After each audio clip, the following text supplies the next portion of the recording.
Several years ago, I got married, and with my husband came my sister-in-law, Sophia. I hoped we could get along well, but it felt like I was the only one who wanted that. Sophia didn't seem interested in getting closer to me. Instead, she often acted like she was better than me and only cared about my money. One day, Sophia's true feelings came out during a phone call. She said coldly, "If you're looking for your bank book, forget it. I have it." "Why are you surprised? Isn't your money basically mine too? So even if I spend it all, it shouldn't be a problem." I was frustrated and replied, "My money is mine. It's not yours." She just laughed and said, "Do you really believe that? That's funny." Since that incident, I believed that making peace with Sophia was impossible, and I started thinking of ways to get back at her. When I was ready to put my plan into action, my sister-in-law smugly said, "Once you marry into our family, isn't it natural to think everything you have now belongs to the family?" I was shocked and could only mumble, "That's not true." Actually, I had already bought a new car using the money from the bank account. Instead of withdrawing a large amount at once, which would raise suspicions, I carefully withdrew $3,000 multiple times using an ATM. There was no money left in the account, so Sophia could forget about it. Sophia laughed loudly, clearly feeling victorious. Seeing her in such a good mood, I decided to strike back. "Then I'll give up on the bank book and the money inside it, as you say." "What are you talking about?" she asked, confused. "You told me earlier to forget about the bank book and the money, right?" "Yes, I did. But you're the one who needs to let go. Can you guess why?" "Isn't it obvious? The bank book is in your name. Have you checked whose name is on it?" "Of course it was kept on a shelf in your house, so it must be in your name," Sophia said, sounding irritated. But I didn't back down. Her slip of the tongue was a big advantage for me now. "Sister-in-law, it seems you misunderstood something." Then I started to explain everything slowly and carefully to Sophia. "My name is Emma. Let me take you back to when I married my husband, Lucas. His family runs a metal processing business. His dad is the boss, and his mom handles office work. Lucas works hard as an employee there. It's a pretty big company with many talented people, including Lucas. I really want to support his family's business, but in the midst of all this, I noticed my mother-in-law looking exhausted. I started to wonder if the office workload was overwhelming her. So I decided to ask her directly about her health and how things were going at work. "Mom, are you okay? You seem tired." "Thank you for asking. Actually, 2 of our office staff recently quit, so I've been handling most of the work by myself," she replied.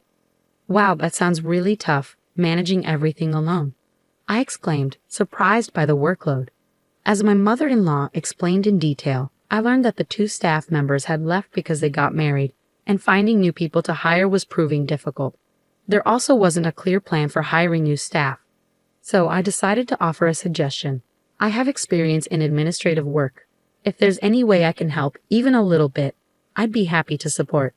My mother-in-law's face lit up. "That would be incredibly helpful. And don't worry, we'll make sure to compensate you fairly. Thank you so much in advance." After that conversation, I started playing a more active role in my father-in-law's company. My experience in administration came in handy, and my father-in-law was grateful for my help. My husband, Lucas, was always looking out for me. He made sure I wasn't feeling too stressed balancing work and household chores. "You only have to help until we hire a new clerk. I don't want you to overwork yourself," Lucas said one day.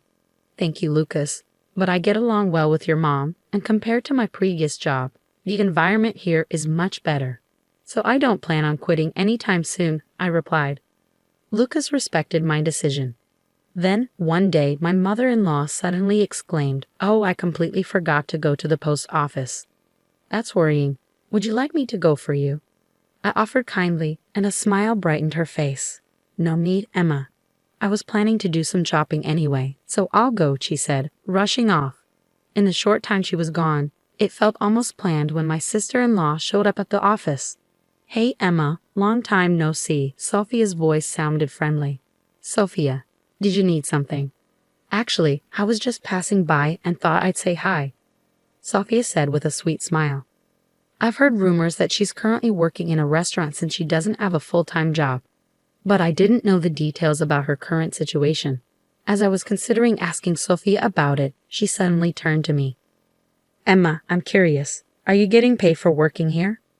"Yes, I do get paid for the administrative work I do, but it's not a lot. I initially wanted to help out without any payment, considering my role in the family. However, my father-in-law suggested that officially hiring me and paying a salary would be better for tax and management reasons, so I went along with it. But the salary I receive is just the minimum for someone new in an admin role, so it's not much. I wasn't sure how much Sophia knew about my salary, but from her attitude, it seemed like she was expecting something. In that case, could you share some of it with me? Sophia asked. Surprised, I asked, do you mean borrow money? That's not what I meant. I want you to give me part of your salary, Sophia demanded. Give you part of my salary? I don't understand. Why would I do that? I replied, trying to understand her intentions. Don't make me repeat myself. Just give it to me now, Sophia insisted, her expression turning serious as she approached me. Then she noticed a small safe on the table. It's in there, isn't it? She asked, reaching for the safe. Panicked, I blurted out, wait, that contains important funds for the company. Company funds? But this is our father's company, right? So technically, that money belongs to him. There shouldn't be a problem with me borrowing some of it, Sophia argued back. But that wasn't the point. I tried to stop her, but Sophia was determined. In the end, she forced open the safe and took out some bills. I'll be taking this, she said. Give it back. How will I explain this to everyone? I pleaded. That's your problem. You'll figure it out. Goodbye, Sophia said, whistling as she left. I stood there in shock, watching her go. I wasn't sure how much she took, but it didn't seem like a lot. I needed to check what was left. I looked at the ledger and then checked the safe. I was short $170. Sophia had taken two $50 bills and three $10 bills. My heart raced as I checked my wallet, but there were only a few $5 bills. This isn't nearly enough. What do I do? I felt frustrated and desperate. I thought about telling my mother-in-law the truth, but I hesitated because of the potential backlash from Sophia. Fear of revenge stopped me from confessing. With no solutions in sight, my mother-in-law returned from shopping. I'm back, Emma. You look upset. Is everything all right? She asked, showing concern for me. Mother-in-law, there's something I need to tell you. I started preparing myself to reveal what happened. You don't need to apologize. Sophia has caused trouble before. Dealing with her has been tough. I'm sorry she put you through this. I'd appreciate it if the money Sophia took could be deducted from my salary, I said. Don't worry about it. I'll handle it as her mother, but I have a small request for you. She asked me to record Sophia's voice next time she came to the office. The method was simple. Use a smartphone or digital recorder to capture the atmosphere and conversation. But why do we need to record her? I asked. Sophia is an adult now. I believe she needs to face proper consequences for what she did, my mother-in-law said. Indeed, that's true. But to make sure she doesn't repeat her mistakes, we need to show her the significance and impact of her actions. I agreed. After our conversation, I decided to always wear a voice recorder. A week later, while my mother-in-law was out, Sophia showed up at the office again. Hey, how's it going, Emma? She greeted me. Why are you here again? I asked nervously, discreetly starting the voice recorder. I'm a bit short on cash right now, so I thought I'd borrow some from you, she said. I'm definitely not lending you any money, I replied firmly. Why? You lent it to me before, didn't you? Sophia argued. That was you taking it without permission, I reminded her. But you managed to cover for it later, didn't you? She countered. I couldn't admit that I had informed my mother-in-law about what happened. If I did, Sophia would likely leave immediately, and I wouldn't be able to gather the evidence my mother-in-law requested. Thinking carefully about my response, I said, You found a way to fix the situation, didn't you? Can you lend me some money today? That's not possible, I replied firmly. You married into this family, right? As a daughter-in-law, can you go against your in-laws' wishes? Sophia's argument surprised me with its irrationality. Enough with the excuses. Give me the key to the safe. Sophia slammed the desk in anger. Just then, I heard my mother-in-law's footsteps approaching from outside. What are you doing, Sophia? My mother-in-law's voice startled Sophia. Oh, Mom. You haven't found a proper job, and now you're asking for money from your sister-in-law. Aren't you even a bit ashamed? Well. What exactly are you thinking, Sophia? Quit bothering me. I may not have a full-time job, but I'm working part-time and managing just fine. At your age, still relying on part-time work? Aren't you embarrassed? Your friends have careers, families, and yours still. It's my life, and I'll live it how I want. And I have a great partner. Sophia interrupted, clearly agitated, before storming out of the room. After she left, I felt relieved. Mother-in-law, I appreciate your understanding, I said sincerely. Don't worry. Now that Sophia knows, she must be feeling some regret. My mother-in-law reassured me with a smile. But despite her reassurance, I still felt anxious. I was worried that Sophia might return with more demands. One day, when I visited my mother-in-law's house, she showed me a piece of paper. I got an invitation to Sophia's wedding recently, she said. It was indeed a wedding invitation. The groom's name was Leo. I didn't recognize the name, but my mother-in-law seemed to know him and looked somewhat worried. Leo is actually the son of the factory manager, she explained. Huh, he's the factory manager's son. That's unexpected, I said. The factory manager was someone my father-in-law had worked closely with and highly respected. Is the factory manager discussing anything specific about his son's marriage? I asked. Well, it turns out the factory manager had no idea about the marriage and was genuinely surprised when we told him, my mother-in-law explained. I see. Well, since it's already happened, I suppose we should accept it with a congratulatory spirit. There's no point in opposing it now, my mother-in-law said, her expression already accepting the situation. After the wedding, my sister-in-law proudly told my mother-in-law, see, I did find a proper groom. Congratulations, Sophia, my mother-in-law said with a smile. Are you relieved now? More importantly, what are your plans for your new life together? What's your plan for the future? When my mother-in-law asked this with a serious expression, my sister-in-law seemed to be at a loss for words. Have you decided on a new place to live yet? My mother-in-law asked.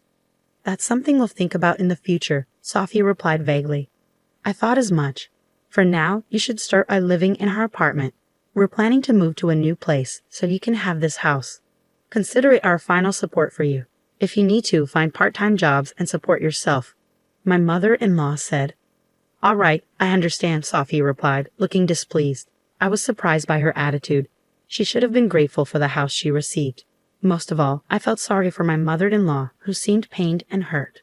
My husband, Lucas, seemed to feel the same way and quickly suggested something to my mother-in-law. If that's the case, why don't you come live with us? Lucas asked. It's okay. I've already discussed and decided on our new residence with your father, my mother-in-law replied. Are you sure that's fine? Well, just until we move into the new house, can we leave some of our belongings at your place? Lucas asked. Of course that's fine, my mother-in-law replied, which made me feel relieved. I thought once my sister-in-law got married, everything would be calm. But problems started soon after she moved into her new home. The day after they moved in, my mother-in-law called us early in the morning while we were getting ready for work. Why are you calling so early, Mom? Is everything okay? Emma, I hate to bother you, but I need to ask something. Is Sophia with you? My parents-in-law plan to take a short break from their house and stay in a hotel for a few days. During this time, my sister-in-law and her husband were supposed to move into their house. Some of the furniture and stuff from there were temporarily stored in our house. My mother-in-law was worried about how things were going for her daughter, so she decided to visit their house that morning to check. But when she got there, she couldn't find any sign of her daughter or her husband. Since they helped move some stuff from our house to yours yesterday, I thought they might be staying with you. No, they came back home. Then where could they be? Maybe they went on their honeymoon. That's possible. If you find out anything, please tell me. After that, she hung up. Later, I told my husband what happened, but he didn't know anything either. I didn't think I needed to do anything else. So I decided to wait quietly for my sister-in-law to contact us. But as days passed, not hearing from her became worrying. My mother-in-law started thinking about reporting her as missing to the police. While we were discussing this in the living room, she suddenly said, I'll go get the bank book for a moment. Why? I want to withdraw some money just in case. If we have to search for them, there might be expenses, she said, sounding worried. I understood her thinking ahead and stayed quiet in the room. Suddenly, I heard her shocked voice from the next room. What? I can't find the bank book. My husband Lucas and I rushed to the adjacent room. Inside, my mother-in-law looked flustered in front of a shelf. Did you keep your bank book here? I asked, and she nodded rapidly, confused. Isn't this the shelf we moved last time?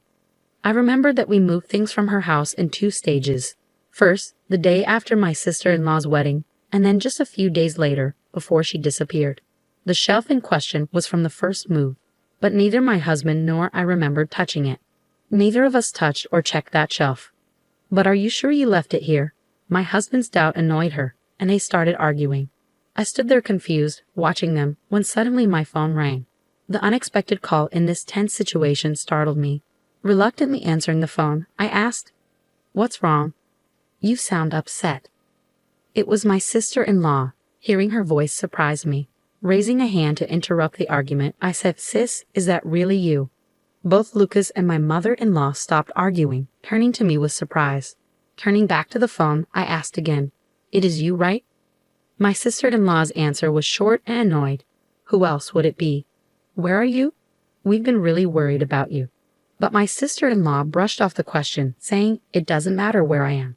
I have something to ask." From our conversation, it seemed she took the bank book and used the money to buy a car. That money belonged to me, she even said outright. Angry at her selfish comments, I told her everything that had happened. "Mom's bank book is missing, and it's causing a lot of trouble." "What? Mom's bank book is missing?" Sophia sounded genuinely surprised. "Whose name is on the bank book you have? Is it under my name?" Just a moment. I could hear her rummaging through things on the other end. She probably mistook my bank book for my mother-in-law's. But my mother-in-law hadn't spent much recently and hadn't realized it was missing. It had been over a week since Sophia took the bank book, so the money inside was probably already spent. After a while, a flustered voice said, "Wait, is this Mom's bank book?" "I knew it," I said quietly. Suddenly, my phone was snatched from my hand. My mother-in-law looked angry as she held my phone firmly. "Sophia, I've heard everything." "What? Mom, why?" "I was worried about you. Then I got a call from you. But how did you hear my conversation?" "Because Emma had her phone on speaker. I had put the phone on speaker so my husband and mother-in-law could hear what Sophia was saying. They heard everything, including that she used my bank book to buy a car." "What were you thinking? That's so irresponsible." My mother-in-law's voice filled the room. Sophia apologized, sounding regretful. "I'm really sorry. Using company funds without permission and taking someone's bank book. I messed up. Please forgive me. I'll be more careful from now on." "It's too late for that. Come home now and explain." "Yes, I understand." Sophia's shocked voice was interrupted by a loud thud from the background. "Hey, Sophia, are you okay?" my mother-in-law asked, but there was no reply. After a moment, Sophia's frantic voice came back. "Help me at the convenience store parking lot." Then the call ended suddenly. We could guess what happened. Sophia might have hit the gas instead of the brake and driven the car into the store while on the call. Soon after, the police reported that Sophia's car crashed into the store. Both Sophia and her husband were in the car. Luckily, they weren't seriously hurt, but the aftermath was messy. It turned out Sophia didn't have car insurance, so they had to pay for all the repairs themselves. My in-laws were furious. They went to get Sophia right away. Sophia's husband's parents were also angry, especially his father, who manages a factory. He scolded Sophia harshly, saying, "Just because you're part of this family now, do you think everything should be handed to you?" Those were the same words Sophia used with me. Just telling my mother-in-law wasn't the end of my plan. I made sure Sophia's father-in-law, the manager, heard a recording of the conversation too. With Sophia's own words on record, she couldn't deny anything. The manager was even tougher on them. He ordered Sophia and her husband, "Since you're broke, you'll work for me and hand over your earnings." After that, they had no choice but to work at the factory under strict supervision. It was the best option financially. My in-laws kept a close eye on them, both at work and at home. They worked all day and lived under scrutiny afterward. Feeling overwhelmed, Sophia eventually approached me at the factory, crying, asking for help. "I'll do anything. Please forgive me." "Anything? Then work sincerely and pay back what you took from us." Seeing Sophia so desperate, breaking down in front of me, was unexpected. Her state showed how worn out she was mentally. It's a moment I won't forget. Part of me thought, "You deserve this," but seeing her like that, I felt a twinge of sympathy, but she brought it on herself. Changing the subject, my life took a big turn shortly after. I decided to quit my job. I heard they were hiring new staff, and I found out I was pregnant. I want to focus on my new life with my baby and make sure I get enough rest.